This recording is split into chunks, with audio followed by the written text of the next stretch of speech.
इन दिनों छतरपुर के आसपास से लगे लगभग सभी हाईवे पर आवारा पशुओं से होने वाली दुर्घटनाओं की सूचनाएं आ रही हैं, जिनमें इन पशुओं की दुखद मृत्यु हो रही है।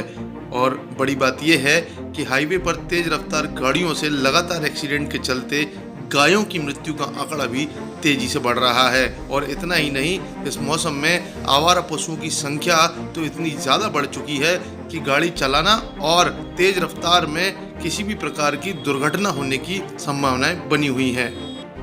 ऐसे ही एक मामले में आज सुबह पन्ना की ओर जाने वाले 4 लेन हाईवे पर कदारी के पास एक इंडिवर गाड़ी गायों और अन्य आवारा पशुओं से भिड़ गई, जिसमें 5 गायों की मौके पर ही मौत हो गई व एक अन्य गाय गंभीर रूप से घायल हो गई। टक्कर इतनी तेज थी कि गायों को कई दूर तक फेंक दिया और उनके शरीर के भाग आपस में गुंथ गए।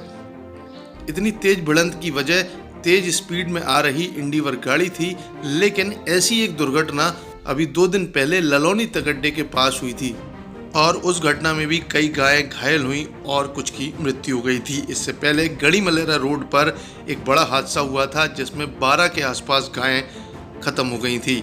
ऐसी घटनाएं क्यों हो रही हैं, इसके 2 पहलू हैं।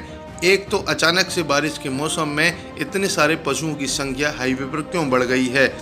इसका संबंध सीधे हमारे आपके मोहल्लों से है, क्योंकि ये देखने में आ रहा है छतरपुर और आसपास के लोग गाय पालते हैं, लेकिन जब वो दूध देना बंद कर देती है और जब वो दूध नहीं दे पाती तो उन्हें ऐसे ही छोड़ देते हैं। लेकिन ये सब जाएं कहाँ, तो ये हाईवे पर इकट्ठा हो जाती हैं, क्योंकि वहाँ सूखा रहता है और आसपास के निकलने वाली गाड़ियों की वजह से इन्हें हवा भी लगती रहती है। लेकिन यही गायें जब एक्सीडेंट का शिकार हो जाती हैं तो इनकी दुखद मृत्यु हो जाती है। और इतना ही नहीं, इनसे हुए एक्सीडेंट की वजह से जनहानि की संभावना भी बनी रहती है। लेकिन गायों के प्रति जिम्मेदार कौन है, ये एक बड़ा सवाल